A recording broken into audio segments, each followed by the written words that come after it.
Hey everybody, welcome to a special, very sexy episode of Days of Future Cast. I don't really have a lot of homework for you. I just want to say from the bottom of my heart, thank you so much for everyone that came out and made Duckstream such a big success this year. I just really appreciate it. I had a blast participating, and it was a good time all around. So thank you very much, and enjoy this way too sexy episode of Days of Future Cast.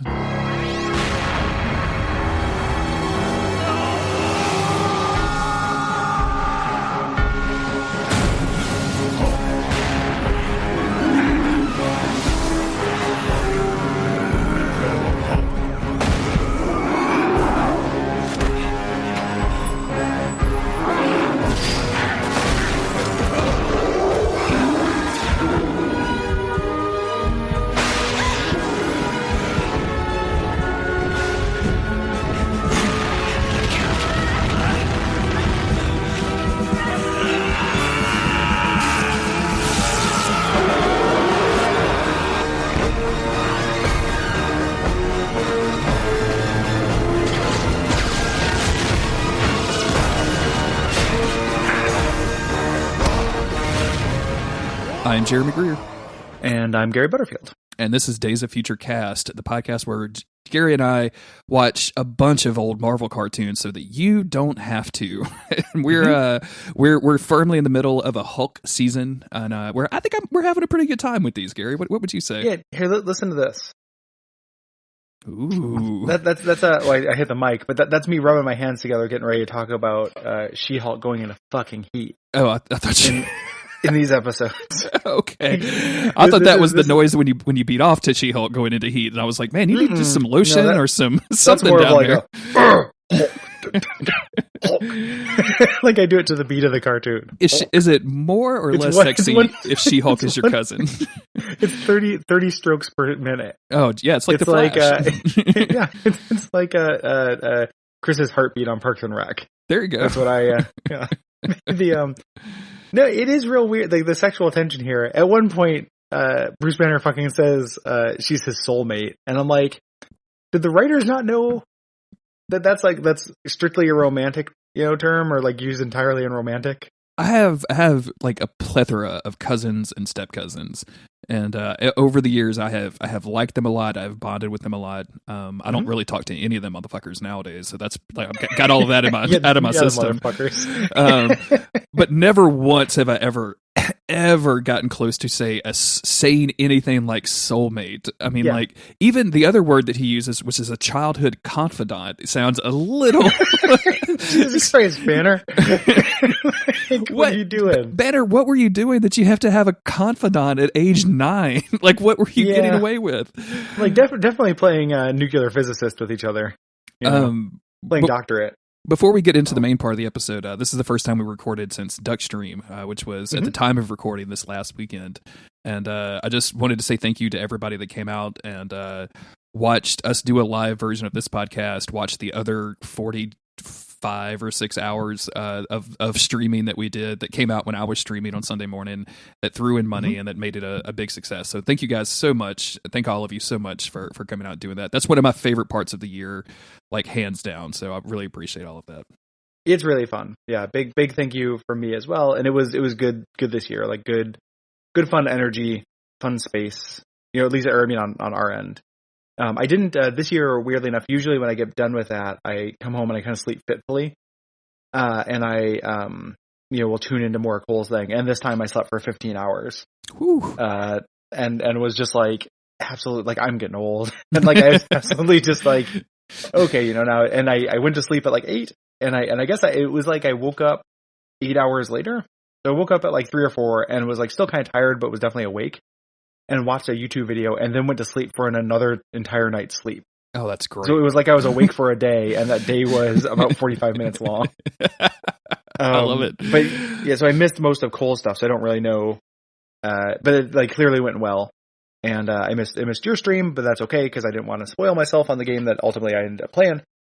And yeah, it's big thanks to everybody. It was a good turnout. Good, we made our goal and then some. And it is a very happy time of the year. And if you missed our stream and you were sad that you didn't get to hear us talk about a extremely average Wolverine movie, we'll release that as an audio form. I've recorded all of that, so it'll be probably the movie episode at the end of this season. We'll figure that out. It'll be on this podcast feed as publicly available to someone to everybody eventually. So check all of absolutely. that out.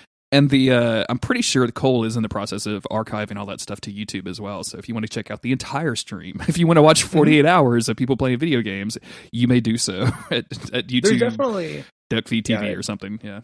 If I was, and maybe I'll still do this. I'm not saying I won't do it, but I've been busy. But if I get a chance to, I will go through and find highlights, because there's definitely some highlightable things that happen during our half that are not necessary for the whole. You don't need to watch the whole thing, because there's definitely some downtime, but there's also there's plenty of just very weird things that happened. What was Gary Butterfield's highlight of the whole thing? Was it going to sleep for 16 hours? That was pretty good. I can't lie. Will did a Mugen mod of Street Fighter 2 that he put in a bunch of Kingdom Hearts characters, and it was an ups and downs thing, right? So last year, if everyone recalls, a big highlight of Duckstream West was everybody trolling me about Dragon Ball. Mm-hmm. And this year, Will was like, can I, I've got some Kingdom Hearts violence planned. And I was like, listen, buddy, I'm a different person this year, and I get that stuff online. I don't need to be trolled about anime shit. I no longer want my friends in real life to do the same things that internet strangers do to me. And he was like, okay, it's not that though. Trust me, it'll be good. And I'm like, okay. And I did, and it wasn't a mean trolly thing. It was just really, really funny. He made it was customized, and there were a lot of real jokes, and it was really, really good. That's awesome. It was very funny. I think the main difference there is the amount of effort involved, right? It wasn't just a low effort, oh hey, let's make. Wouldn't it be funny if Gary played Kingdom Hearts 3? It was no, I'm going to put some effort into this thing. So wouldn't it be funny if somebody just said the name of an anime around Gary? That is low effort trolling that I don't care for. But this was actually very funny and clever. It's a level of cleverness. But I think that divesting my real life friends from internet trolls is a good goal for me for 2019. Just being it's just not funny anymore to me. And this was not that. So I felt relieved about that. So that was cool. I played a little Beat Saber, which was fun. I've never done that. I don't have a lot of experience with VR because it tends to make me queasy. But you don't move in that game. So it did not make me queasy. So that was fun. We did a lot of readings of stuff that was fun. It was good. It was generally really, really fun. Cool. Just good stuff. I didn't get a chance to tune in a whole lot because I was pretty busy over the weekend, and I felt really bad about it, but it just happens. But I did get a chance to see some Magic the Gathering between Ben and Brian Wade, which was super boring. I know you're a Magic guy, but boy, here's some we're cards. Trying to get people to watch this, Jeremy. I had never really seen any of that stuff before. My exposure to Magic cards is very much on the I just make fun of this kind of platform. That's the limit of my exposure to it. And just watching the computerized version of that and hearing Ben talk about land and stuff, and I was just I can't. I have work to do. I have to go remodel this bathroom. I'm going to go paint a wall as opposed to do. I'm not going to go watch paint dry, but I'm going to go paint the wall. In all fairness, however, I understand you being bored about that, but anybody who and I do know you fairly well. Your life seems like a Greek myth where you have a bathroom that can never be remodeled. Mm-hmm. You're just continuously you've been cursed to remodel and continue to remodel for the rest of your life. It's going to keep going, dude. It's just it's never stopping. You're in a constant state of just didn't the very first episode of this podcast weren't you talking about remodeling your fucking bathroom? Absolutely, yeah. It's been going on for about 5 years now. There's no exaggeration run over, in it. A witch? How did this happen? I think so. I absolutely think so. The very first episode where you guys invited me to Bonfireside Chat. There were background things. You were I'm sorry, there's remodeling going on in the background. Yeah, exactly. 2013, dude. It was in 2013. We were still working on that shit. Yeah, it's not good, Gary. We're getting close. This is the last. This is the last bathroom, and then we have the kitchen to do in 2019, and then we'll probably just start it all over again back in the living room. Just start like by then enough wear and tear has happened to the room that you'll have to do it again. Like you're just in this endless cycle. During I know that we got to get into these episodes, but during the stream, I was all sleep deprived and highly suggestible. Like this year, I actually got kind of like weirdly kind of emotional at one point. Mm-hmm. Like I was just very tired and just kind of out of it, and was very susceptible to things. And unrelated to that, I came back and Brian Wade was in chat, and he's like, "Gary, you got to buy Magic Arena and play Magic with me." And I'm like, "Maybe I will." And I was asking all these questions about it, and then I got home and did. And I haven't played it with him. I played. I bought the beginners pack or whatever. So it's free, and I spent $5 to get the beginners thing or whatever. And I was like, maybe I'll do this. And then I immediately won one game and then just keep getting stomped. I'm like, oh yeah, I don't really remember how to do this. So I might have snapped my senses, but that was like a several day long hangover. Yeah, absolutely. It's something about getting a little older nowadays where I am way more susceptible to my emotions than I used to be. We were talking about watching Into the Spider-Verse. There were several times where I was just I felt myself welling up, and I'm like, "Are you a fucking baby right now? What are you doing? What is wrong with you?" I mean, granted, it's okay to cry. It's okay for men to cry. I don't have some weird toxic masculinity thing about it, but I was just sitting there going, I never do this. This is so fucking weird. What is happening? Well, what for me the difference is, because I definitely media pretty rarely makes me cry. And I'm not saying that's not a flex. I'm just saying that it's pretty rare that happens for me. But with Spider-Verse, the weird thing about that to me is that, and I also had some dude missed moments, was that it's so schizophrenic. Those sad moments that are very affecting are very brief, and then they immediately undercut it with a joke or some action because those guys know how to make movies. And a moment right before that, it was action or drama or comedy or something like that. So it's I just think of generally getting to my emotions taking a little bit more sustained effort. It can't just be literally a 90-second scene between a father and son, but there we were, it's just. So I was also pretty surprised. It wasn't like I watched that movie about the heroic dog that they showed the trailer for. Oh my god! I might have teared up. We could do a whole reaction video series on those trailers, man. They're so bad. We will talk about Spider-Verse at some point in some capacity. Yeah, for sure. Absolutely. Yeah, just have no fear, everybody. If we talked about, we should actually do it we should.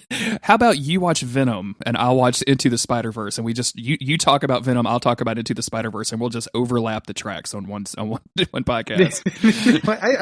I've seen both of them. And I haven't seen Venom. I haven't seen Venom yet. Yeah, it's in my Venom. I want to talk about Venom too. Venom's badass. Instead of that, let's talk about Doom. Sure, let's go for it. So this begins with episode 7 of season 1, Doomed, written by Dan Thompson and Bob Forward, aired originally on November 3rd, 1996.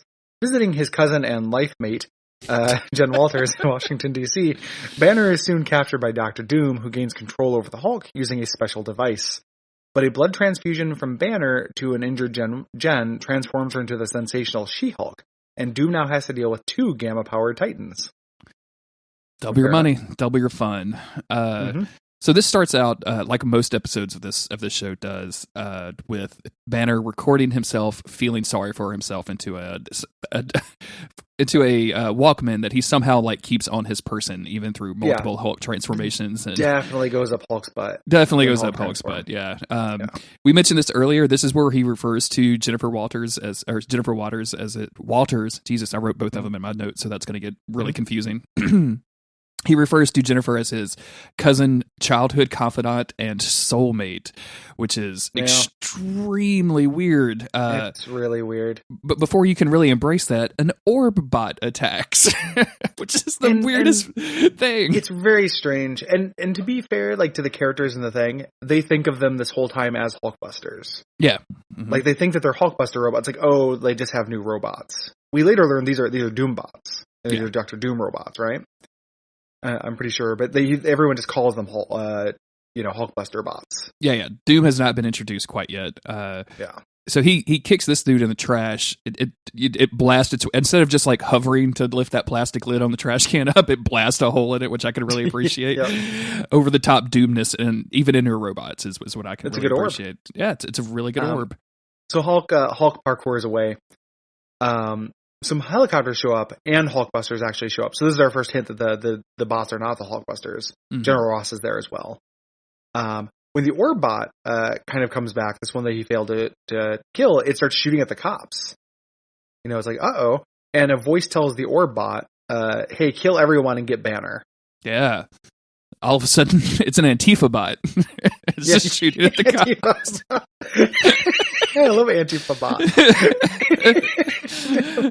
It's just out there pouring out milk on people's eyes and shooting at the cops. We love Antifa bot. Comrade bot. Yeah, I love Antifa. There's got to be a webcomic like Antifa bot has already happened or somewhere. I can guarantee you. I love Antifa bot. Eventually, one of the Hulkbusters like blast Banner and grabs him, and it's like two-pronged alien mech movie claw, which it seems like the Hulkbusters should have way more appendages than this, but whatever. I am losing patience for General Ross in this fucking cartoon, where every single episode he tries something that will clearly not work on the Hulk. Like in the 4th episode we're talking about today, he figures it out. Yeah, and that is 9 episodes or 10 episodes into this fucking show, because this time a mech just hugs him. Hulk just very gently places his hands through the mech's shoulders like to break him. It like they're butter, and then just like leaves, and everyone's like, "Trap that Hulk!" I'm like, "What, dude? You have a perfectly good nutrient bath at home. Why aren't you thinking about the fucking bath, dude? Nutrient bath." I mean, like, I feel like Banner would cough himself up to the police if they were just like, hey, we're not going to kill you or put you on trial. We're just going to try to cure you. And then you could put him on trial. You could just lie to him. It'd be easy. But I bet Banner would just put himself in jail for a little while if he wasn't turned into the Hulk. And I guarantee there's a bunch of comics called Trial of the Hulk. Oh, like that. That has definitely happened. That's phase 10 of the MCU right there. Yeah. So he breaks out of the thing. One of the helicopters shoots ropes at Hulk, and Hulk no tie. Hulk move. He busts out of the ropes because they're fucking ropes, and he's the fucking Hulk. And a reporter, in having no regard for her life, walks up to General Ross. This eventually turns into a TV thing watching this, but goes to General Ross and asks him about it, and he, blows her off. Gary, I don't want to totally derail this podcast, and I'm sorry, but I just got to send you this Trial of the Incredible Hulk 1989 movie cover. Okay. Because there's a made-for-TV movie called The Trial of the Incredible Hulk, starring Hulk and Daredevil. Is it Hulk versus Alex Jones or something? Who's this guy in the bottom? I think that's Banner. Weird. I gotta know more. Yeah, we might have to cover this on if we run out of X-Men movies to do on Duckstream, this might be a really good one. Just to show in the corner. That's a fakey movie. It's like a 2-parter from the 70s TV show. Yeah, absolutely. It's made for TV. We could definitely cover that, but just buckle up for boredom when it comes to the 70s Hulk TV show. But Daredevil is in it. I know. He looks like he's the costume in the Netflix thing he wears when he first goes out, where it's just like sweatpants. Mm-hmm. That's what he looks like in that show too. Try to find out real low budge. Who Daredevil is. I don't know who Rick Smith is. So I don't know who Rick Smith is. It's probably like Rick Jones, but for the Anyway, I'm sorry. No, it's okay. It's a funny cover. Like, it does look like he's Alex Jones screaming to a microphone. Like, on the bottom, it looks like somebody's talking about chemtrails. Like, and they turn the Hulks gay. Yeah. Gamma radiation. So you did the reporter thing. Yep. And then we go we're gonna switch over to Jennifer Walters. Yeah. Who's already wearing the She-Hulk outfit. And it's it doesn't look like clothes. No, it doesn't even look like a workout outfit, which I think is what they were trying to go for. But it's just like a little crop top with some hot pants, and she's just like lounging around, like watching the news in this. Yeah. So Banner shows up, and he's like, he's obviously like in trouble. He's like, I'm in trouble, and she's like, you're not in trouble. You're Bruce Banner. Like, it's really weird. Like, you're a good boy, and it's very strange. She gives him this little pink flower sweater for him to wear because, it's a little comedy beat that he has to wear her clothes, Mm-hmm. He asks for help, and she's like, are you in trouble with the law? Running's never the answer. I'll be your lawyer. And he's like, I just showed up fucking, like, sweaty and smelling of Hulk. Like, get a goddamn clue, Jennifer. Like, I'm not in trouble because I, this isn't a parking ticket. Bag. Like knock on the door. Like I didn't come over here in the middle of the night because I owe $400 in parking tickets. Yeah, this is more serious than that. I haven't seen you, soulmate. She also goes out of her way to say that, you have to let me help you. We have a childhood pact. Like, do you remember us in the treehouse? And I'm like, oh my God, dude, what is happening right now? Do you remember when you first learned what a vagina is? And he's like, Hulk, show you mine? I don't understand. It is just, cousins do that shit. And explicitly they do it consensually as well. We're not making molestation jokes. We're making consensual incest jokes. Thanks. So it's much better, guys. Can't wait for that to be on my Wikipedia page one day. Make sure the tag was correct when people search this shit. Jeremy Greer, age 38, consensual incest cousin joke maker, and sometimes salesman. Yep, indeed. So he's just about to explain the Hulk. He's like, listen, would you shut up about this parking ticket? It's actually, but the Orbot shows up. Yep. And tries to get Banner, but they put water on it. Which seems like a design flaw. Yeah, come on, Doom. It never rains in Washington D.C. or anywhere that you send the Latveria, the Ortbots to. I mean, come on. Yeah. But they go jump in Jennifer's convertible, and she's just like tossing out quips left and right, which is really hilarious to me. Like she's just full of jokes, Gary. Dude, I am into it. And the second season, she's the co-star, and I am just here for like Hulk being this brooding idiot, and She-Hulk just like constantly talking about, one, how much she needs to get laid. Yes. Two, how like sassy she is. Like it's all of her statements are about that, and I'm here for it. Like this is, I can see why the I almost said developers, the people who made this cartoon are adding her, because this adds a lot of life to the cartoon. I think it's definitely something we've been missing, which is like kind of a comedic element. Like I don't think I think Rick Jones may have been originally intended for that, but like Luke Perry is so fucking stoned out of his gourd during this that he couldn't possibly do it. They fucked it up. They fucked it up. So I can definitely see that. Guys, I'm on enough CBD to kill a horse. Where are my lines?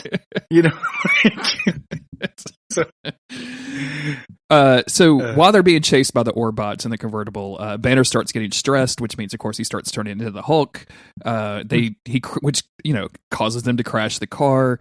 Jennifer jumps out, and of course, Hulk starts laying into the Orbots, and Jennifer comes over and like calms him down just by basically saying like, "Hey, we're cousins, and like we didn't really bang that one time, but we definitely touched. So if you want to calm down a little bit, I'll tell Betty." Tell Betty? Hulk touch one time only. Yeah, Hulk was 12. Hulk meant nothing. Yeah. But this she calms him down because Hulk's not alone, apparently. Like, Hulk's not alone. And that's what it takes. It's getting increasingly easy in this show to calm Hulk down. Well, he's a fucking emo teenager. Like, I mean, just because he's listening to the fucking My Chemical Romance and saves the day, and all of a sudden you just take him outside into some sunshine. He's like, oh yeah, I guess things aren't as depressing as I wrote in my live journal this morning. Exactly. livejournal.com/Hulk. We got to start making these fake websites sometimes. It'd be a lot of work, but it'd be pretty funny. Yeah, it'd be pretty good. So more orbs show up, and they surround them. Hulk starts smashing them, but a couple of them get Jennifer, because at this point she's just a lawyer, has all the powers of a lawyer, a sassy lawyer. They kidnap her because they're and Hulk hops onto the ship. And as they're leaving, one of the gargoyles bugs is here. These guys are going to be in it. And one of the things I like about this cartoon is that it does do kind of a good job with this long running gargoyle leader breakup. Like that pays off during this set of episodes. Yeah, absolutely. And I'll be honest with you, I like the leader in this a whole lot. Because he's real fun. I mean, even though he ends every monologue with "so says the leader," like I'm kind of into it. Like he's so over the top and just so focused and so weird looking with that super distorted cranium. I'm into it. I like him too. He's a good villain. And in the comics, the "so says the leader" was like gigantic caps, and he just did it in a villain speech. Oh yeah. Matt Frewer does a really great job where sometimes he's like, so says the leader. He does this like little, like he gives it a lot of different inflection and stuff that I really love. It's a very great interpretation of the character. If they ever do a live action leader, they got to get Matt Frewer for it. Yeah, definitely. That'd be awesome. Man, him against Mark Ruffalo in a movie, I could definitely fucking see that. That'd be dope as hell. Especially if it had like a Thor 3, like if it wasn't, death serious. Yeah. Like it could be serious at parts, but like if they do another Hulk movie, which they should do, I can't remember, they can't because of the old one or something like that, but if they do another Hulk movie, that'd be really cool during phase 3 or whatever, phase 4. So yeah, someone told me at some point that there's some weird rights issues, so they can't actually like do a Hulk movie, but they could, do a fake Hulk movie like they did with Thor 3 and just basically make it about the Hulk. So as the bug gets destroyed, we switch over to the leader's lab, and the leader is pretty pissed off at Gargoyle for letting one of his bugs get destroyed. When he finds Gargoyle like experimenting on himself in the lab, and gets real pissed. He's like, this is 8 to 5, motherfucker. You are on the clock. You get 30 minutes in the morning, you get 45 for lunch, you get 30 in the afternoon, and other than that, you are fucking mine. Is your business. Yeah, like do this when you're off work. There's that office thing where Michael Scott gets the second job, and he's like, "This is just between me and my other boss." And Ryan's like, "No, you can't have another job. If it interferes with your job now." But yeah, so Gargoyle is he's moonlighting, trying to find his humanity, and leader banishes him. Says like, "Hey, get out of here." Zaps him a couple times for good measure.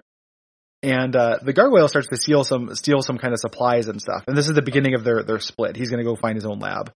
This point, not the beginning of their split, but the moment where they actually split, because eventually he's going to be in his own lab soon for the Thor episode that's coming up next episode on this show. So we go back over to the Hulk, who like gets dropped off the plane in front of this castle-looking place and immediately just starts attacking it. Yeah, it's very heavily defended. Eventually, the door, like he's fighting off some rockets and some other bullshit, and eventually the doors just open, and there stands Dr. Doom, who's like, "You could have just like called, man. Like we have a doorbell. like I think he literally says we have a doorbell. Like you didn't have to smash your way in." What do you think of this Dr. Doom interpretation? I kind of feel like it's a little underdone for me. I don't know. Like when I think about Dr. Doom, I think about like this kind of menacing, sinister, like deep web planner, almost just like a strategist, like who has his fingers in a bunch of pies and like a bunch of like controlling interest in things, versus this like. I like the fact that he's going against capitalism. Like that's his big thing. Is he's like fighting the capitalist government. That's pretty cool. He's an Antifa bot. He could be an Antifa Doom bot. But I'm not like super impressed with it. Like I just thought it was okay. I guess I can't remember. I know I sent it to you, and I can't remember who plays. Oh, it's the Legacy of Kane guy. That's why I made it. Yeah, it's Kane. Yeah. And he's just doing Kane. Like that guy's got one voice. I'm kind of into it. I like. This is kind of a scheme. It's not as good as Doctor Doom usually does, but for a guest appearance and like a non-primary antagonist role, I'm kind of into it. It's not perfect. Like I would agree with you there. I liked Doom and Spider-Man when we did those few episodes. Yeah, that was pretty fun. That was a good Doom. That was a good Doom. But this is fine. He's doing villainous stuff, and it's fun to see like the Doctor Doom outfit. I'm here for that. I'm very sad. I think it's very weird that he just has a tech mansion in the middle of fucking Washington. It is. Is it in Washington? Like I don't. Yes, because they go to the Capitol building. Yeah, but like I feel like he just sends Hulk over there. Like I don't. I'm very confused as to where this castle is. The other reason why I think it might be in Washington is because the next episode they're in New York. So geographically, it makes sense. Yeah, I guess that does make sense. But also, who knows, right? Like, it's pretty weird for the United States government just to allow a Latverian monarch to operate on U.S. soil. So build a seawall, I guess. You're king of a country, and your first name is Doctor, and your last name is Doom. Doom? Well, actually, it's Victor Von Doom. Excuse me? That's not better. That's even worse. So Doom basically gives the Hulk an ultimatum. He says, like, if you don't go and smash the things that I tell you to smash, I'm never going to let you smash your cousin again. It's a smash for smash sitch. It's smash ultimate. I got myself in the middle of that joke. Shit. And he. It's like he says. He also is like, if you smash me, your cousin dies too. Like he set up these contingencies. Yeah. Which is Doom. Like basically, Doom is like we've seen a couple of news stories already of like, or heard some stuff in the background, like in Jennifer's apartment, of Dr. Doom was doing some heinous shit and like is about to get in trouble with the government. he's watching a newsreel where the president basically says like he's going to be tried for war crimes if he doesn't continue, if he keeps doing the shit that he's doing, which is relatively unclear to me. And then he's like, well, you know what? I'm going to create this whole huge dome around Washington D.C. and like that's it. That's it. That's all I'm going to do. You chastise me on air. I put a dome around you and leave the Hulk in there and have him summarily execute you and your family and all of your interns. You fuck with me Dr. on Fox Doom, News, I'm a dome you. That's all I'm saying. Dr. Doom gonna dome you. Fucking MF Doom and this shit. Like Doom gonna dome you is pretty fucking good. So he's off to chastise this capitalist government. Yep. To create this dome. And then I don't know what you're referring to the note here where you're like, you are now my what? Well, what is this note? Once he makes the dome, he's like, you are now my, and I rewound it twice and couldn't figure out what the fuck he was saying. So I don't, okay. I was just curious, like, you are now my slaves. You are now my prisoners. I missed that too. Yeah. Okay, cool. Yeah. No worries. Hulk turns back into Bruce Banner, ignoring all the things about if you don't smash, she dies. We immediately ignore that. Mm-hmm. And he starts trying to free Jennifer. The government's trying to attack Doom's castle. It doesn't work very well because he's Dr. Doom. And the news says that the president's like, we now have a state. I thought this actually got a legit laugh from me. I think it's supposed to be funny. The reporter's like, we now have a statement from the president about Dr. Doom's demands. The president says that Dr. Doom can shove his demands, and stops. Because I don't know what president is supposed to be in this. Because sometimes Marvel will have a president. Like you remember the president in the X-Men cartoon? Oh yeah, absolutely. And stuff. I don't know what this one is. It's like Dr. Doom's like, I'm gonna Hulk the fucking Capitol building. He's like, yeah, shove it up your ass. That's a dope president. Like, not only do we not negotiate with terrorists, we're also not scared of Hulks or Hulk threatening situations. Yeah. Human life means nothing to me. Go fuck yourself, Doom. Like it's just very, very strange to me and legitimately made me laugh. So Jennifer's gonna die at this point. Maybe Doom missed that point. So Banner starts giving her a transfusion. He's like, hope those 2 terms of pre-med work out for me. I know how to do a blood transfusion. Yeah, look, I'm not that kind of Dr. Doom, okay? Yeah. I'm not a people Dr. Doom. It's a political science doctorate, actually. So nobody calls me doctor, unless I insist they do, because I'm actually kind of a dick and I'm one of those people. What happened to Jennifer in this scene, by the way? I don't understand how, like, I know she was injured at some point, but I don't understand, like, was she bleeding or losing blood? So I think the bots, like, if it were a more adult cartoon, they'd show it. The bots hurt her and she was bleeding. Okay. And she's lost too much blood. And Hulk put off his smash plan, because she needs a transfusion. Cool. So eventually, Doom, like, breaks this up, grabs Banner, causes Banner to Hulk out, and then puts a device on the Hulk, which is basically what he calls a rage device, which I got to get one of these because I love throwing ragers, Gary. That's my thing on the weekends. You need a little tiny metal spider on the back of your neck called your rage device. Honey, what is this? It's my rage device, y'all. Don't worry about it. You'll appreciate this later, I promise. So this puts Hulk. This makes him mad. Essentially, it's just annoying to him. So Doom can control him and says, "Hey, Hulk, start smashing." So Hulk goes off and starts smashing towards the Capitol building. And we get this clip of Ross, who's been trying to like shoot Dr. Doom's castle this entire time, but it's of course surrounded by a force field. But he sees the Hulk go into the Capitol building and says, "You can bet this demonstration won't be peaceful." Like there's a lot of weird protest jokes up in this comic, in the cartoon, man. What are the politics of the 1996 Incredible Hulk cartoon? He's definitely reacting against the Clinton government. So it is. This is like the time that I found out the movie Porky's 2 was actually super woke. Like I couldn't believe it. We cut over to Jennifer, who, with the addition of Banner's blood, we see all of these creepy, like, mutagen, cells taking over green cells taking over red cells, and she is loving it, Gary. Like, I want to, every once in a while, like, pointing out your notes that I think are very funny. This sentence is very good. Meanwhile, Jennifer turns into the She-Hulk, which she is very much into on a sexual basis. She is. She is.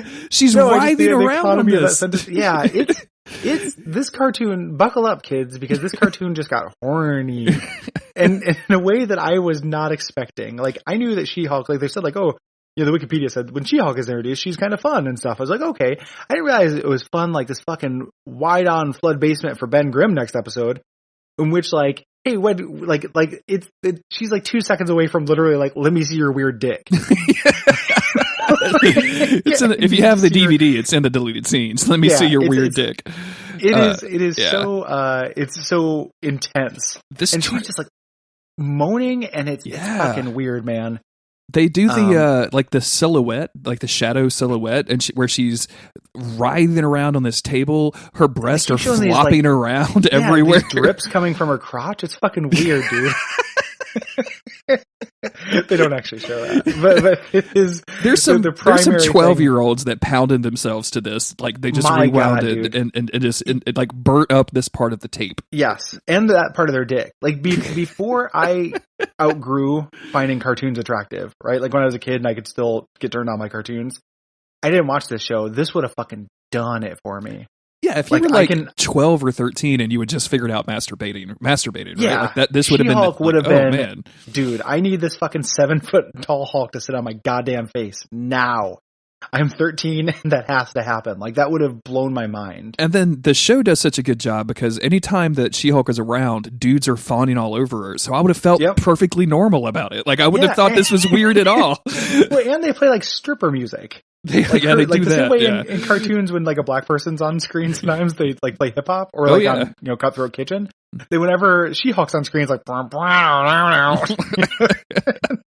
it's very funny. So she gets loose at this point. This is she puts away her horny for a moment, gets loose, attacks Doom, who throws robots at her, and they get into a fight. Yep. During which she knocks out the force field. And gets and disrupts the rage machine or whatever. Yeah, she has the controller to the rage machine, and basically, based on cousin love, convinces Hulk to turn around and come back to her. Yep. You and me all the way, green sheep of the family, she says. And for people who don't know who She-Hulk is, she is all the time she hulked up, but she's smart. Mm-hmm. She doesn't turn into a rage beast. Like she's just like a sassy, like all the upside, none of the downside of the Hulk. I don't think she's quite as strong as the Hulk, but she's cognizant all the time. She's like sentient Hulk. And while she's trying to convince the Hulk to come back and save her, Doom shoots her, which finally, gets through Hulk's thick brain and is like, oh, okay, well, I'm gonna go. I can just take the rage device off. Like I could just. Yeah, I'm the fucking Hulk. Remember Hulk me? I'm the has Hulk. Fingers. Yeah, Hulk is Hulk. Hulk reach back of neck. So Hulk reaches up, squeezes the little rage spider off his neck, and smashes up a bunch of robots. Yep, he runs back. He finds Jennifer and then says my 3 favorite words in the episode, which is Jennifer, safe, green. so surprised. Hulk is just beyond. I can't believe there's another one of these. Hulk, you dumb idiot. So She-Hulk punches Doom. He falls through the floor, which disables the force field. Again, like she's already like messed with it, but now it's totally done. So Washington DC can be free. And kind of a funny scene. Like General Ross takes credit for this, like to people who are like, yes, it was our efforts that did this. It's kind of cute. And we switch back over to the leader, who is yelling for Gargoyle to come like help him out with his machines. But of course, Gargoyle has jetted, so he has to do it himself. But he's like, "That's okay. I'm growing all of these weird monster creatures from a strand of Hulk's hair, just one shaven pube that I got from a bathroom in Nevada. And now now they're going to do all of my bidding when they wake up. I just have to wait for them to cook, essentially." Yep, and that's going to happen. We also, just before we get to the total end of the episode, we forgot to mention Dr. Doom's weird men. Oh yeah, I'm sorry. He has two weird men, and I don't. They look like 12th generation Masters of the Universe figures to me. Like they just have really weird costumes on. They've got one of them's got a mustache. Like they're really strange. His henchmen.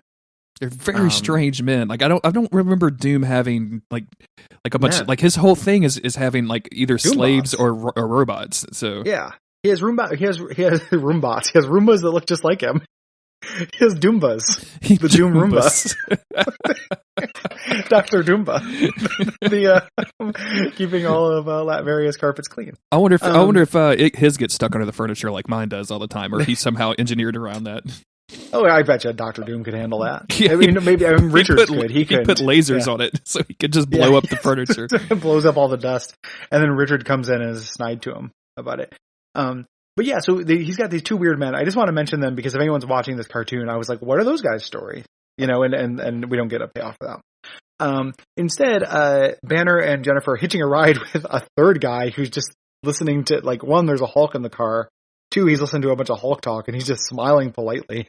He's not smiling politely. He's leering at Jennifer the entire time. That's true. That's I think they even animated him reaching up into the mirror and like adjusting it down. They do. I mean, it's fucking insane. And somebody on this animation staff, like, this is hornier than anyone watching this. I asked you this because my exposure to She-Hulk in the comics, exposure probably the wrong word, by the way. The stuff that I've read from her in the comics has been like when she's gal pals with I just completely forgot Captain Marvel's name or something. Like when she hangs out with like the ladies of the Marvel universe and they go do like brunches and stuff. So she's never like, I've never read her solo stuff. Like is Carol Danvers, yeah. Like there's that stuff in Alias where like, you know, Jessica Jones shows up with Carol Danvers and like She-Hulk is there for some reason. Or maybe that's like stuff after Alias. It doesn't matter, but is she usually this horny? Like, is she usually this kind of like, do they make her kind of like a sexual bombshell in the comics? So the extended She-Hulk that I've read is the Dan Slott run, which is extremely fun. It's really funny and good. It's mostly about her being a lawyer in the MCU. And she's not incredibly horny. And in fact, even before that, so there was a scene in Chuck Austin's Uncanny X-Men where Juggernaut joined briefly, and Juggernaut has sex with her. And then there's a whole subplot in the Dan Slott thing about her denying it and that being a fake, like a story somebody spread around. Like she's like, I did not fuck the Juggernaut. Like nobody fucks the Juggernaut. I did not fuck the Juggernaut. So no, like not in that experience. But in her original incarnation, the John Byrne, I think is the original person who did She-Hulk, maybe. I've never read those. Like they're supposed to be kind of fun, but I've not read them. I've only read the later kind of subversion where it's mostly about being a lawyer. Yeah, which is what I think I've experienced the most of. So. And it's great. Like the Dan Slott run of She-Hulk is awesome. Like it's very funny and stuff. So yeah, I don't know where this ultra horny take came from, other than the animator. So like the people who made the cartoon. So the guy who's just there, he's just like, you know, daddy like, driver like, adjusting his mirror. And she says, you know, he's like, you know, he's like, what are you going to do? And she's like, I'm going to New York. This long-limbed She-Hulk is going to take a big bite out of the Big Apple. So she's going to New York to get laid a bunch, apparently. And like, number one target, the fucking Thing. The Thing, man. I'm like, I'm into guys with weird dorks and bad skin conditions. Like, you know, when we were talking about this episode before we had actually watched it, you were like, yeah, this has Dr. Doom and She-Hulk. I was like, okay, this is not what I expected at all. This is, I don't know what I was expecting, but like super sexual She-Hulk and like weird anti-capitalism Doom is a very like, and I did not expect it to continue. Like I saw this and I was like, cool, She-Hulk got introduced. And little did I know that this is essentially like a two-parter. Because she's in the next one, and it's not about her doing anything other than getting cock-blocked. Like, it's a whole episode about her trying to get laid and failing. Yeah. Really, really fucking weird. Like, so this goes right into Fantastic Fortitude, written by Tom Taranowitz and Ernesto Lopez and Bob Forward, aired on November 10th, 1996. In New York City, Banner and Jen try to get in touch with the Fantastic Four. However, the Thing is the only member left, as the rest of the team is on vacation, and they may need the Thing's help when the leader and his Gamma Warriors attack. Gamma Warriors. So the leader also gets some weird men. So this again starts out like these episodes do. This time he's in New York and he's you know, recording himself talking about headed to see Fantastic Four to get a cure. Reed has some sort of anti-gamma whatchamacallit. And he's also like, oh, I gotta find this, I gotta do this so I can turn Jennifer, my cousin Jennifer, my soulmate cousin Jennifer, back from the She-Hulk into just of my life. A normal chick. And Jennifer's like, baby. Nuh-uh. Nope. And immediately stripper music like blah, blah, blah, it's blah, fucking weird, dude. She starts doing Marilyn Monroe impressions, like the whole like wind coming out of those most has to be disgusting sewer grate. just garbage air pushing up her vagina, like, and then like she like sashays her hips and like destroys somebody's chimney. Oh please, where's my violin? poor, pitiful us. 6 years I dragged myself kicking and screaming into health clubs, and zilch! Now, one little green-blooded transfusion from you and ba-boom! Oh, yeah. Not even Jane Fonda can crack concrete like this girl. Excuse me? What does that mean?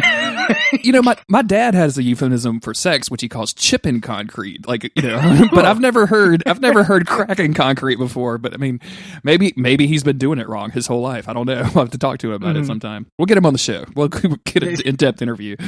That actually would be pretty funny. But she's so distracting. That she, like a dock worker who is, you know, moving some stuff around is like, oh, hubba, because this whole thing is littered with weird New York accents. And man, yeah, the thing we got it when we get to the thing, and it's bad. The grim specter of the Yancey Street boys who never show up, but are like a poltergeist. Who are these Yancey Street boys? I gotta know. But yeah, she distracts this dude so much that he like hits something and it causes the whole warehouse to explode. Good job, Jennifer. Good job on your first day of superheroing in the big city. Yep. The power of your looks is just too much. So Jennifer shoves Bruce to the side, flips over, saves the dock worker, does some hero stuff before the whole place explodes.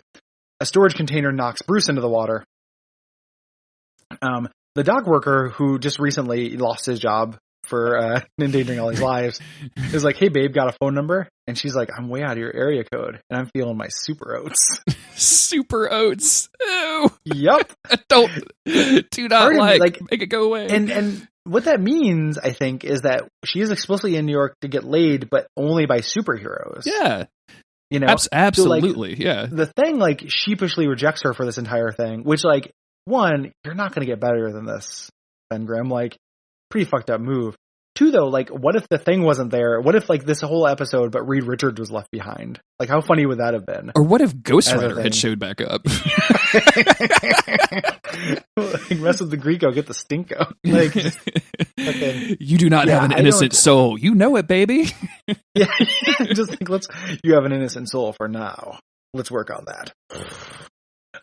Yeah, pretty ridiculous. So Banner bashes himself out of trouble. Jennifer chases him. Hulk's on the loose. Rick has his motor just drove to New York, guessing where the Hulk might be. And he's like, you know, again, he sucks. He's like, oh, this motorcycle has stalled worse than my love life. Like, well, yeah, stop chasing the Hulk around. You know, yeah. Date, like, create an OkCupid profile and stop doing this. Or create an OkCupid profile in every city the Hulk destroys. Like, swoop in on some of that Hulk drama, man. What are you doing? Consolation Jones. Yeah. Written by Warren Ellis. It's the long-awaited sequel to Desolation Jones. It's Consolation Jones. Oh, it's good. So he gets attacked like like a hand from off screen. Attacks him, puts a tracer on his bike. It's very weird. This turns out to be the Ogress, who is just like a lady ogre. Can we talk about that? He gets punched in the face. His bike gets tagged, and then he just gets back on the bike and is like, I got to get out of the city before something weird happens to me again. He's like a guard in a video game. Like how a guard will just straight up look at Solid Snake, and then like Solid Snake will go around the corner, you know, and then they'll be like, well, it must have been nothing. Like I didn't see that full human walk by, you know. So the ogress is just like an ogress, like essentially, it's like a monster manual come to life. Calls the leader's like, listen, cool it a little bit. Hulk is pouting, and I'm glad you have cover art time here, because I was thinking this when I watched it, like, he's doing a powerful sulk. He's an incredible sulk. We've got a pretty good run. Like, this will be our third episode, and I think every episode art so far is just Hulk sitting somewhere and being really a crybaby. Yeah. Hulk sulk. Hulk is mad because he hates this city, but Jennifer finds him and is like, hey, we need to go see the Fantastic Four, even though Thing is your enemy, because I think he says that, like, Thing, Hulk, enemy, Thing, and I'm like, I guess you guys have run into each other before. But that's a classic Marvel Comics rivalry. Oh yeah, absolutely. And she's like, we got to do it because like you gotta help yourself. You gotta help me. And the Fantastic Four are busy intentionally home aloneing the Thing. I love it, dude. I love this so much. Leaving in their fantastic car, and I can't think about Mr. Fantastic without thinking about Richard Impossible from Venture Brothers because I've been rewatching that. Yep. And it's very that voice. It's like, you'll do Chipper, my man. We'll be back soon and we'll bring lots of pictures and just leave. And the Thing, his voice is like not gravelly in this cartoon. It's really high pitched and kind of squeaky, New York. So he's like, yeah, that's fine. Get rid of, just don't, have the Hulk. It's not quite like that, but it's closer to that than what I expect.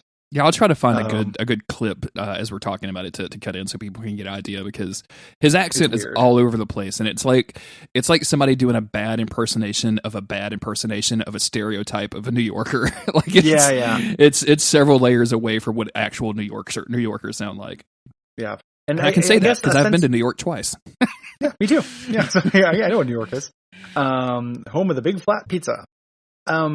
Ostensibly, the Thing is staying back behind because he just got dumped. They say something about it too. It's like, oh, she's still with you. He's like, you got a funny way of showing it. If that was a better Thing voice. I can't do the bad Thing voice from this cartoon, like without actually slipping into a good one. You were actually like kind of doing a Thing voice right there. You got a funny way of showing it. There we go. The Thing. Get me to voice the Thing. It's clobbering time. Like, hey. So the Thing goes out to stop a cab because he needs to go to the zoo, and this is extremely dumb. This whole thing, the cab doesn't stop. He steps in the middle of the street, destroys a cab's headlight, gets in the back of it. It's dragging its bumper, and it's like, "Take me to the zoo," And Rick Jones pulls up aside next to him in the motorcycle. Is like, "Oh, it's the Thing." Let's be clear. While they are driving, this happens. Like, it's not like he's still parked, which would make sense. No. He pulls it next to him, gets him to roll down his window, and says like, "Hey, have you seen the Hulk?" And he's like, "I ain't seen nothing. Get away from me, you piece of shit." Because the Thing actually has a proper reaction to Rick Jones for once. Love it. Yeah. So, Hulk turns into Banner, and they decide to go to the zoo too, because I don't know why everything's happened at the fucking zoo. Well, Thing has been, he has to dedicate an opening or something. Like, the zoo is opening. He's there to dedicate it. And I guess they saw a flyer of it or some sort. So that's why they go there. But when Thing gets there, there's nobody there. Like, it's all empty. And Rick Jones shows up. He's been following him, and Ben is like, "Oh, I don't know what's going on around here." And then a cage drops. He says a big ape. It says the words "big ape" on it. A cage drops. Something about being a big ape. He's like, where's the exhibit for the big ape or something like that? It's then very weird. A cage drop that says "big ape" falls on it, but is then filled up with bananas. And he immediately pops out and says, "It's those Yancey Street thugs." Now, I'm not super familiar with the Fantastic Four, but I know who the Yancey Street boys are. They're like a gang. Yancey Street is where Ben Grimm is from. It's his old stomping grounds. And the Yancey Street boys are like street toughs. And here they just do like the kind of pranks like where you drop a cage on somebody and then fill that cage with whole bananas. Sure.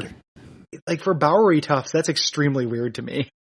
It's extremely strange, and like he seems to imply that they love to prank him all the time, which I can. Yeah, that's what. They do in the cartoon. I can really get behind that. Like, I am totally here for just pranking superheroes. That seems like a really good time. I am too, except for when you tap the Thing on the shoulder and he literally fucking breaks your neck by like overreacting. Like, I wouldn't do it with the Thing or the Hulk. Like you could probably, if you're going to do that to anybody, like Reed Richards is the one to prank. One, he's a fucking nerd. Two, like, you're not going to die. Like, he's not going to flame on in defense and like immolate you. Okay, my this is off the top of the dome. I didn't think about this ahead of time. My best prank that I can come up with right now is gluing Cyclops' visor shut. Oh, that's good. That's real good. That'd be what I would go for. You put it on and not be able to see. I would take the lens out of it and replace it with clear plastic. Okay, because you want to destroy the school. Cool. I'm just trying to destroy the school. So you're not trying to get yourself killed. You're trying to get everybody else killed. Yeah, is what students mostly. Yeah, of course. Yeah. Totally. I would also I would draw hair onto Professor X. So he would look like Stephen Miller. Apparently, Ogress shows up at some point, and Ben Grimm chases her. And then yells out, "Consider this a lesson in affirmative action," which seems really weird and kind of bad. She says that. She says that. Maybe she says something. It's not. I should start tagging these with who says it when I'm writing them down. It's not gross. I think it's something like he assumes it's going to be guys and it's a lady. Oh, okay, or something like that. It's very similar. Like again, there's a joke very similar to that in Spider-Verse. Yeah, Ogress is there. Rick gets knocked into the gator pool, and like, you know, I'm just like, yes, again, please just never see him again. Let that happen off screen. The rest of the episode is just a funeral, and we're really here for it. Amazing in real time, like incredible. The thing in the Ogress fight, eventually he detains her because the Ogress is just kind of like a worse Hulk, and starts fighting alligators to save Rick Jones, and that's when Banner and Jennifer show up. And Banner jumps in the water. He's not mad about this. He's okay with Rick Jones getting killed. This is enough to turn him into the Hulk. Yeah, so he jumps in cut by a gator as a human to go fight the gators, which shows a remarkable amount of bravery. But of course, he gets cut pretty quick. Like the one of the gators hurts him, so they're alligators. Yeah. They're fucking alligators, man. Yeah, they're alligators. Essentially, the Hulks of the animal world. One of my customers, I found out, is loosely associated with one of like the gator swamp shows that they always show on reality TV. Oh. And they were complaining to me because they were saying that true gators, like if you're actually going to go capture a gator, like they don't want you to do, like you shouldn't have them like thrash around like that, that's always for show for the TV. But what she was really complaining about is that they were filming in July and they wanted to do a Thanksgiving episode. It was super fucking hot outside. They had everybody in like Christmas sweaters and Thanksgiving sweaters and shit, pretending that it was Thanksgiving. She's like, it was fucking July. It wasn't fucking Thanksgiving. I give a shit. And then they didn't even fucking put me on TV. You can hear me yelling in the background, but that's it. It's like, God damn. Salt of the earth, my customers. I love them. Yeah. So yeah, She-Hulk and Ogress start fighting. This is going to be something that continues to happen throughout the episode. She-Hulk does a lot of acrobatics during her fight stuff. Like she can't just jump somewhere. She has to like do a triple somersault on her way over. Yeah. Yep. Hulk and the Thing save Rick Jones, unfortunately, by stacking up these gators. Afterwards, Hulk punches the Thing through a wall because they are enemies, and Ogress and She-Hulk knock each other out. And this is a little bit of just like, there needs to be a girl Hulk for the girl Hulk to fight. Yep. That's a little bit of a bummer. They don't stick with that, but at first I was pretty disappointed in this. Like, oh, they introduced a Lady Hulk, so now they had to have a Lady Hulk villain. You know? And then they don't quite stick with that, which is good, because a lot of weird men are going to be introduced. So the Hulk runs away. He jumps away. Ogress wakes up before She-Hulk does and chases the Hulk. Or I think she just leaves. I thought she was going to chase the Hulk, but she just ends up leaving. She-Hulk wakes up and she like walks out of where she got like kicked out of with a real sexy boa constrictor. Like this is a real like Jennifer Lopez Dusk Till Dawn situation, I feel like. I was really fully expecting Jennifer Walters to just like pour a beer down her leg and make the Thing suck it off her toe like he was Quentin Tarantino. But nope, we don't go that far.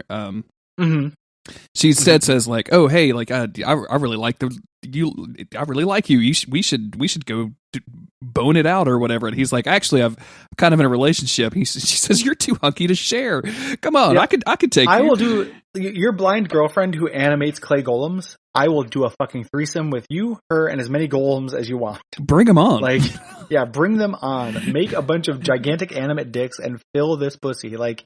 We are going to town. I am so goddamn horny.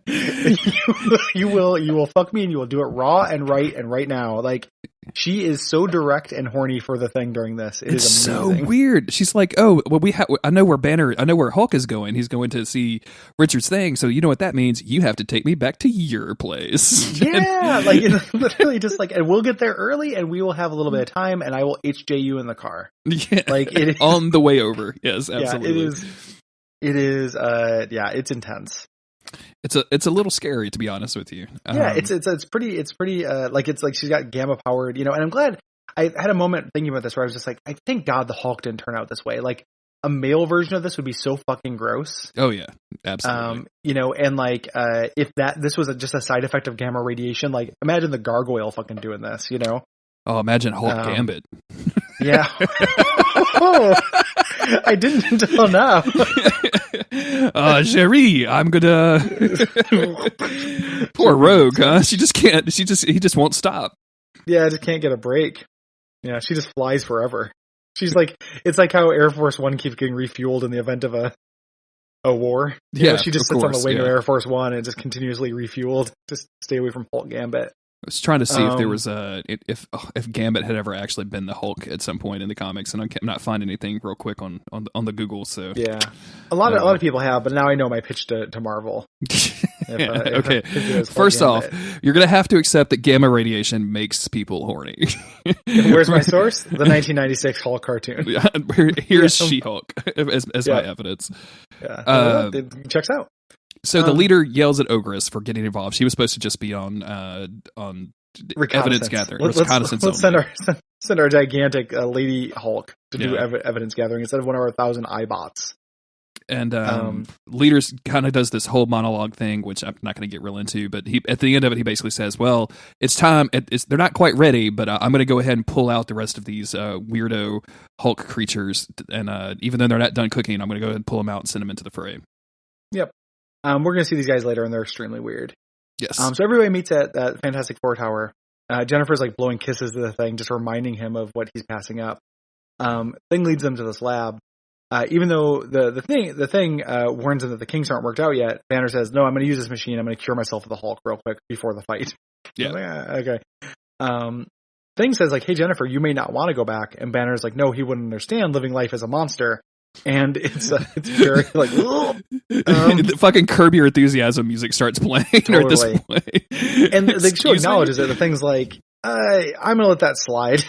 You know, like I feel like he this literally says that. I feel like that's the best delivered line in this entire episode. Is like, "I'm gonna let that slide, buddy." Like he does a really good job with that for some reason. But he's like, "Yeah, Jennifer might not want to go back." And while they're having that conversation, Jennifer and Rick, and we can. Here's the ultimate insult to Rick. She is not horny for Rick at all. She's only there for Super Dick. No, it's just and weird. Like not just Super Dick. It's like, you know, Thor is not far from here. It's just for the Thing's weird fucking knobby member that she's like into this. So like, you know, Rick Jones's normal ass, 5-incher is just not going to do it. So they chat. Jennifer and Rick chat about Bruce Wayne. He's like, oh, he always just wants to fix everything. It's a little bit frustrating how he keeps talking about turning Jennifer back without following the trail of breadcrumbs that begins and ends with her just loudly saying she doesn't want to turn back. Yeah. Constantly is having the best time of her life with this. She loves it, and she keeps saying it, and no one will listen to her. And it's a little bit frustrating. It's like, let her make her choice. It's not like the cure is only going to work once.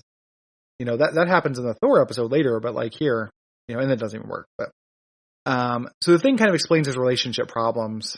He's like, I'm too ugly. Like I'm a monster. That's kind of the Thing's whole thing with Alicia Masters, who is his girlfriend. And Banner just basically tells him like, "Hey, I think you know in your heart what you got to do, bud. Like, go do the thing." Yep. But right as they're about to power up the machine, of course, as always happens, something interrupts. Ogress is there. Her and her Gamma friends arrive. Yep. And they, just as Banner's about to start shooting himself with this thing, they show up and destroy the machine, which of course turns Banner into the Hulk. And unusually, they have some sort of freeze cannon that freezes him in stasis, like in the middle of his transformation, which is pretty dope. I like this. Yeah, it's pretty weird, and that actually neutralizes him. All these men that she shows up with look like if somebody like lived in a cave for 10 years and you said, "Hey, draw the Hulk from memory." Yeah. Like they're all just like weird off-model Hulks. And also give him a gun. Yeah, sometimes they have guns, sometimes they have mustaches, like sometimes they're wearing some clothing. It's extremely weird. The She-Hulk has like a circular saw as a hand. Like it's really because that's going to be extremely useful. Like just this one saw that will probably like get dull pretty quick. And not finishing like, so these are supposed to be like they're not done, they're not cooked in the oven yet, and that means that they are like the leader only had time to put one shoulder pad on them. Like he still had to like dress them up, even if he had to dress them badly. Like it's very weird. Yeah, look, I've got this Salvation Army stuff. You guys go through it and see which stuff you want. Yep. I'm gonna go to Dillard's later. I promise. Don't worry. I'll go get you some real clothes later. So they freeze it as we mentioned through the thing, and then they get away on this. They go on this jet to get away. And everyone jumps on the jet to go with them. Of course, them. That's what you do. That's the first reaction I have too when I see my friend taking off in a jet. I'm going where the jet's going. They get in this fight though, of course, and Banner, who's frozen, gets knocked off into the ocean. She-Hulk drops in to try to free him. Ogress attacks her in the water. Yeah. Yeah. Thing and Rick also get knocked off the plane, and they land along with several of these Hulk monstrosities on the Statue of Liberty. And so it's basically the ending of X-Men 1 from here on out, everybody. They're just going to fight.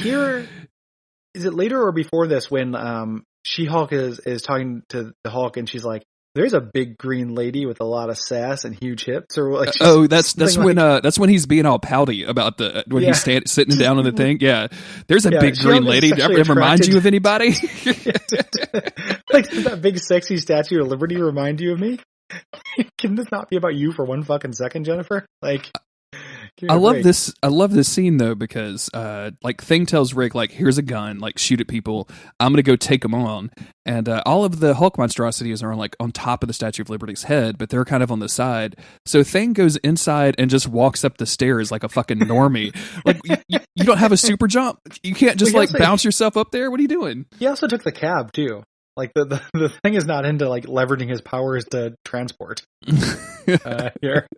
This is so, and I guess like Wolverine had to have Storm's help to get up there. So I mean, maybe it's a really hard, it's an unapproachable surface, but it's just very funny because he's like even complains at some point. He's like, people pay to do this. It's just so dumb. Good.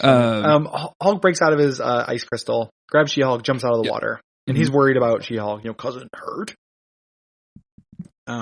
Rick Jones falls off the Statue of Liberty. This show is just like such a cock tease for Rick Jones dying. I know, man. Like, it's constantly almost dying, and they never actually pay off for it. Like, it's got to happen in the finale. I never understood what edging was until I started watching this show. Just want Luke Perry to die so much. Yeah. So Hulk saves him though, and Rick convinces him. He's like, "Hey, listen, the Thing is actually your friend, and that's all it takes. The Hulk is not hard to convince of things. In this, like, you say the word Betty, he turns back into Bruce. You show him some grass. If you say amigo." Like, all those things just immediately turn him back into Bruce Banner. And just saying, hey, no, the Thing's actually your friend. He's like, okay. Like, I'm very dumb. It's quite all right. Yeah, and eventually, like, after a bunch of fighting, a bunch of punches and stuff, She-Hulk gets the crystal weapon and freezes Ogress with it, which is good. And they win the day. And we go over to the leader who's like, oh, that sucks. I guess I'm going to have to actually let these guys cook before I release them out again. So I'll do that next time. Gamma Gang. Mm-hmm. Hulk's leaving. He's like, I'm gonna go record live journals on tops of roofs in various cities. Would you like to come with? No, not at all. I'm gonna go shopping. Yeah, I mean, like, shit. Doesn't Power Man live in this city? I'm gonna go get Luke Cage. Where is Luke Cage at? Where my boy? I guarantee he's not gonna leave this money on the table, if you know what I mean. Like the Thing did. Like, it's gonna happen. Rick tells Hulk is like, no, you should probably get out of here. Just like cruelly, like, don't wait for Reed Richards to get back. Hide in the Fantastic Four building until he comes back and cures you. So Hulk jumps off. That sucks. Like, I know exactly why this is happening, but like, you just found a green cousin that you used to have some cousin time with back in the day, and then she's like, "Fuck you, buddy. You got to go. I'm not wanted by the military. I didn't do nothing wrong." Like, you compare this with Rick Jones and Betty both being like, "Go on, Hulk. Go on." When they old yellered him or whatever, or lassied him. Yeah, it's pretty rough, but it's also senseless because he could definitely wait in the basement of the Fantastic Four building. Like, it's like the Fantastic Four are going to be on vacation forever. But let's I guess let's get to the last bit of this episode. I think is really funny. But before we get there, like, Jennifer goes to the Thing and is like, oh, hey, I could tell you really love your lady because only someone true blue could resist this. And she just like points directly at her vagina and just starts gesturing, just gesticulating. You know what I'm saying? Just like, bam, bam, bam, bam. She starts doing the bam like she's fucking Emerald, like, bam, bam. It's supposed to be her just like motioning towards her body, but she definitely is like, her hand is crotch height. Oh, yeah. And it's just very direct. Why are you so horny about She-Hulk? I cannot wait for season 2, which is just like Sex and the City with She-Hulk, just like fucking who's who in the Marvel universe. Like, oh yeah. The official, she's got her official fucking hand job to the Marvel universe. Running into foot fetishist Dr. Venture. Yeah. I don't know if you've ever seen that episode. Did you ever watch Sex and the City? Like, he actually shows up on that as a foot fetishist at one point.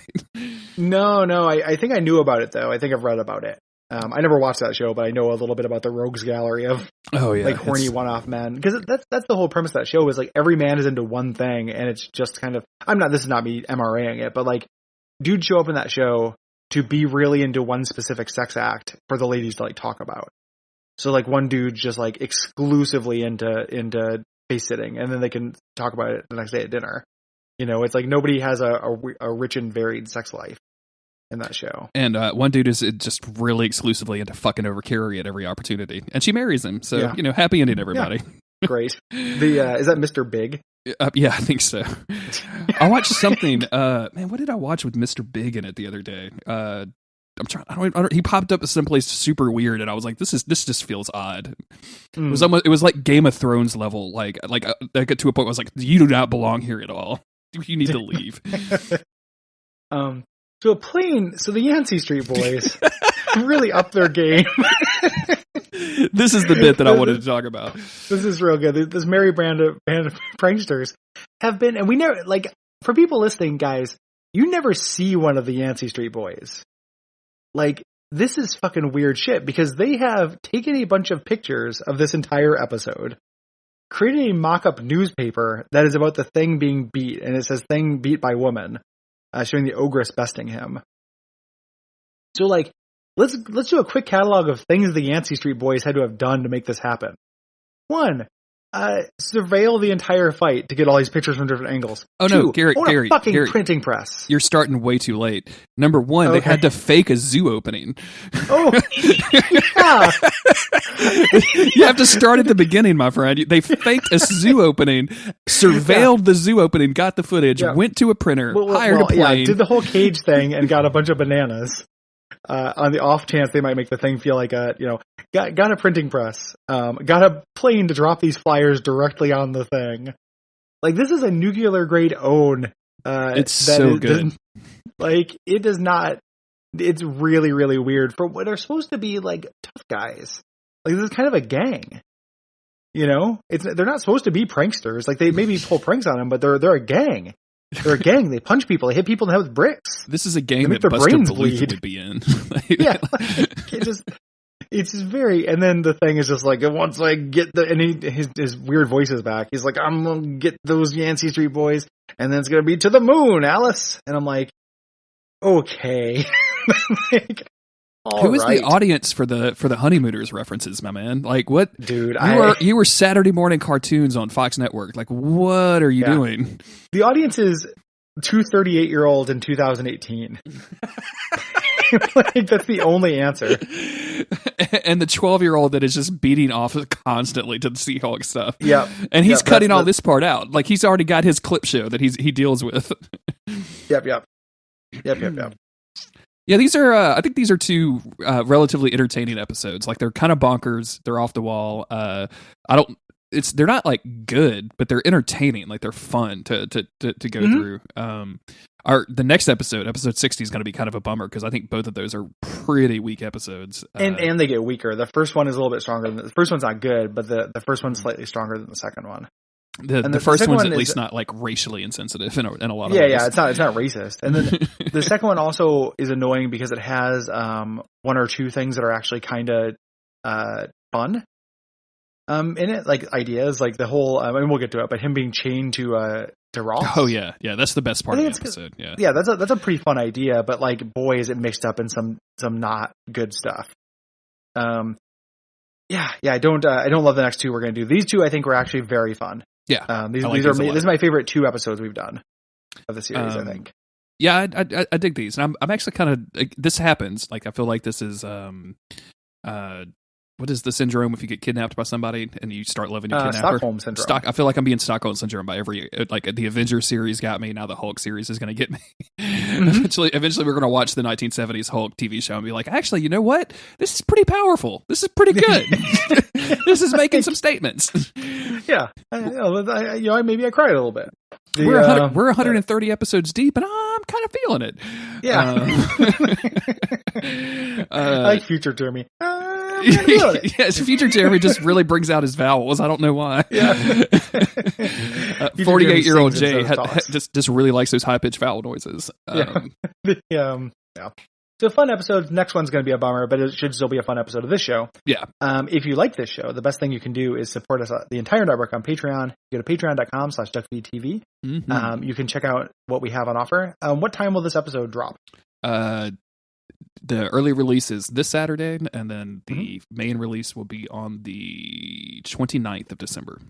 Yeah, between this episode and the next one, watch your feed for some Patreon related announcements. So keep an eye out. Yeah, I'm in the know on some of that stuff, and I am extremely excited about a lot of it. In the know.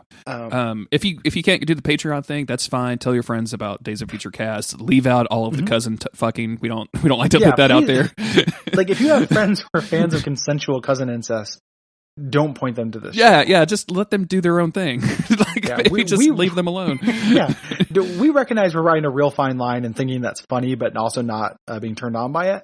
And we don't necessarily trust the world to ride that line with us. Also, question yourself why you know some friends like that. Like, why you know that about your friends? Why they feel comfortable enough to tell you that? Maybe look deep into your own heart, my friend. And then while you're doing that, because it's going to take a lot of like hours of self retrospection. Like, you're going to have to really dig deep. Go to iTunes and review the podcast. Give us 5 stars while you're thinking about all of that.